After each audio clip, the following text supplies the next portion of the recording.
불안은요, 생존 경보장치라고도 해요. 센터 소장 문하진입니다.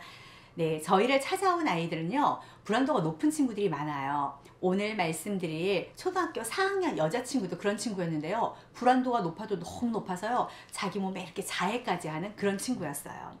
어머니께서 저희를 찾아오신 이유는요, 집중력은 좋대요. 그런데 집중 시간이 짧고 외부 자극에 민감하다. 그래서 집중력이 금방 흩어진다. 이렇게 말씀하시고요. 또 잔실수가 많았대네요, 이 친구가. 그래서 걱정이다. 현재 공부는 굉장히 좀 잘하는 편이다. 그렇지만 지금보다 더 잘해야만 잘 살아갈 수 있을 것 같은데 어머니가 보시기에는 이 정도의 집중력으로는 미래가 좀 불안한 것 같다. 이래서 오셨습니다. 다른 센터에서 이 친구는 근데 영재 판정까지 받은 머리가 아주 좋은 친구였어요. 첫 대면 상담 때에 굉장히 긴장한 모습이 보였는데요. 그리고 또 예의 있어 보이더라고요. 자, 제가 예의 있어 보인다 그랬잖아요. 이건 어떤 뜻에서 말씀을 드리냐면, 예의를 갖추기는 했지만 저 예의 있거든요, 좀 알아주세요 라는 생각이 들었습니다. 긴장을 많이 해서 대답을 할 때는 막 눈동자를 이렇게 저렇게 굴리기도 하고요. 방황하는 모습이 보이는데 그래도 생각이 잘 떠오르지 않는다. 그러면 어떡하지? 이러면 안 돼. 아니야, 이러면 안 돼. 막 이렇게 머리를 절레절레 흔들면서 혼잣말까지 하더라고요. 그리고 또 하나, 단아까식으로 대답을 하는 거예요, 이 친구가. 초등학교 4학년 여자친구잖아요. 그런데 아닙니다. 아, 그렇습니까? 모르겠습니다. 이런 식으로 대답을 해요. 일반적인 초등학교 4학년의 그런 대답과는 좀 괴리감이 있는 그런 대답을 했습니다. 대면 상담을 하면서 자세가 이렇게 경직되어 있었다 그랬잖아요. 그런데 유일하게 손을 꼼지락꼼지락 하는 모습이 보이는 거예요, 자주. 그런데 제가 이렇게 보니까 손에 까만 점이 보이네요. 그래서 제가 손을 이렇게 잡았어요. 그리고서 이렇게 보니까 오른쪽 왼쪽 양쪽 손에 둘째랑 셋째, 두 번째, 세 번째 손가락이 있는 애가 요 위쪽으로 새카만 거예요. 울퉁불퉁하고. 그래서 제가 이렇게 잡으면서 보니까 이거는 그냥 있는 건 아닌 것 같아서 물어봤어요. 그랬더니 아이가 막 이렇게 손을 이렇게 빼면서 당황하면서 손을 빼는데 어쩔 줄 몰라서 이렇게 하면서 눈을 이렇게 위로 봤는데요.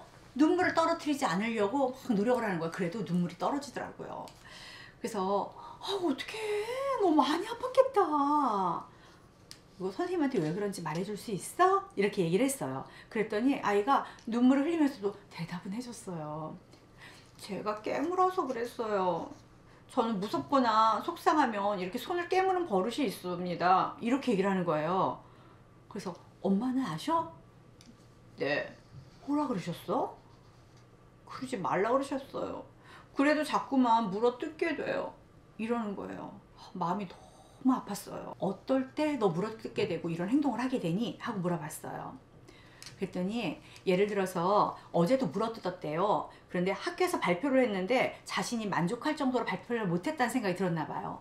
그러니까 친구들이 자기를 흉보는 것 같고요. 그게 너무 창피해서 집으로 빨리 왔대요. 그래서 문을 닫고 침대에 들어가서 이불을 뒤집어 쓰고, 그리고서 그 생각이 자꾸 나는데 이걸 떨치지 못하니까 깨물면서 이렇게 울었대요. 그런데 너무 아팠을 텐데 어떻게 그렇게 했어? 그러니까 근데요, 제가 너무너무 창피한 마음보다는 이걸 깨물어서 이게 아픈 게 오히려 더 나았다고 얘기를 하더라고요. 차후에도 이런 일은 훈련 중에도 좀 종종 발생을 하긴 했거든요. 그래서 어린아이가 얼마나 마음이 아팠으면 저렇게 했을까 싶으니까 저도 마음이 너무 아팠고 굉장히 많이 안타까웠습니다. 이런 아픔이 있는 우리 아이들의 마음을 감싸 안아주면서요, 공감을 해줘야 돼요. 그리고 저희는 뇌 기반 프로그램을 바탕으로 훈련을 하면서요, 정서 신경심리 상담을 병행하면서 훈련을 했습니다. 훈련 초반에는 조금 경직되고요, 불안도도 이렇게 보였어요. 근데 한 9회차 정도 되니까 이제 초등학교 4학년 여자친구처럼 보이더라고요. 깔깔거리고 웃기도 하고요, 천진난만하고 호기심도 많고요, 말도 되게 많아졌습니다. 그래서 제가 이런 얘기를 했어요. 너 표정 굉장히 예뻐졌다? 그렇게 얘기를 했어요. 그랬더니 이 친구가, 제가요 원래 경계심이 조금 많아요. 그래서 처음에는 좀 분위기 살피느냐고 그랬는데요, 여기는 되게 좋아요. 이렇게 얘기를 하는 거예요. 너무 귀엽더라고요. 훈련 중에도요, 저한테 종종 그러는 거예요. 틀릴까봐 불안해서 발표를 못하겠다. 그리고 사람들이 자기를 막 흉보는 것 같아서 겁이 난다. 이런 얘기를 하고요. 반 친구들이 자기한테 이렇게 하는 부탁을 자기가 거절을 못한대요. 근데 이게 너무 큰 스트레스로 자기한테 다가온다. 이런 얘기를 하더라고요. 그래서 상담을 하면서요, 인지행동 심리치료를 하면서 문제 해결 능력을 높였습니다. 중간검사 때 엄마하고 이제 상담을 하게 됐는데요. 어머니께서 그러시는 거예요. 예전에는 간결하고 뭉뚱그려서 표현을 했었대요. 근데 요즘은 질문을 해도 구체적이면서도 이렇게 표현도 굉장히 섬세해졌다라고 얘기를 하시더라고요.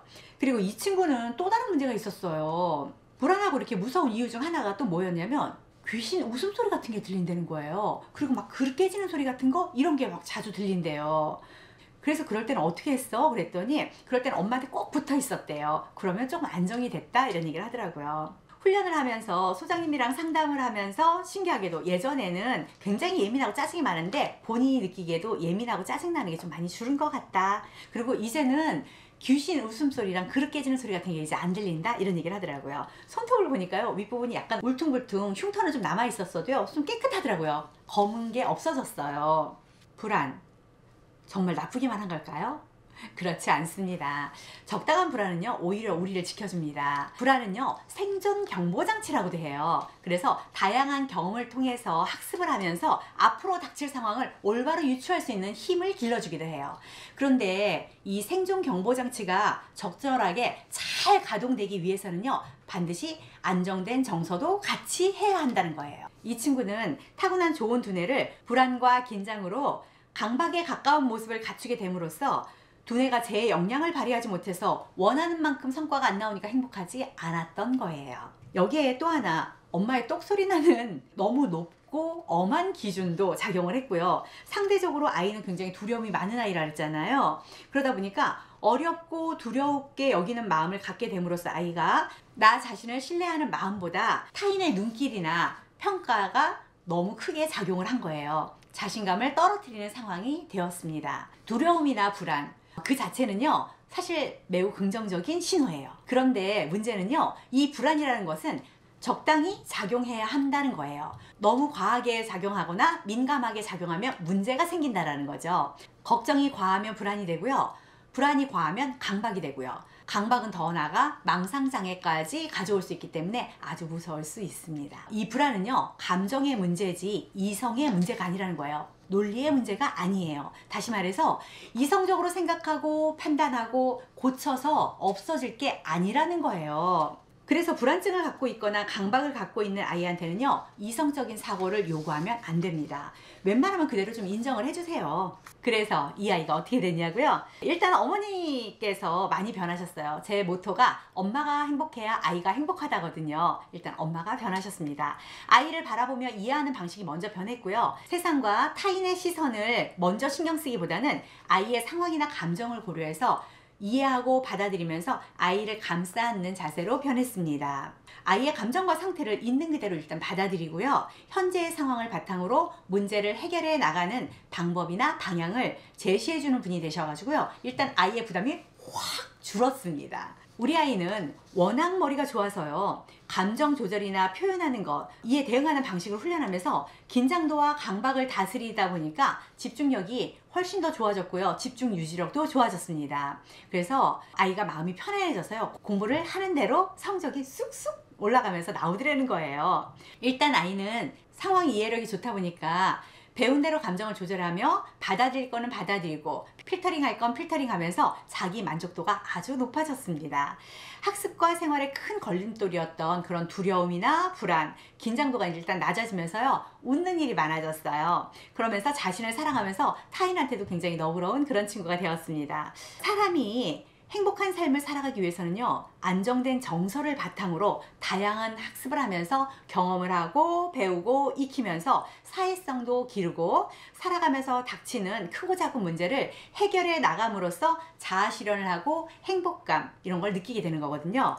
우리 아이는요. 그런 방법을 찾았고 실행하고 긍정적인 결과를 자주 접하게 됨으로써 성취감이 높아졌습니다. 아이가 정말 편안해지고 행복해 하더라고요. 이처럼 두려움이 크거나 긴장도가 너무 높아 강박이 있거나 사회성 등의 문제로 어려움을 겪는 사람들도요. 근본 원인을 파악하고 훈련을 하면은 얼마든지 편안하고 즐겁게 살아가면서 자기 효능감을 갖고 살아갈 수 있습니다.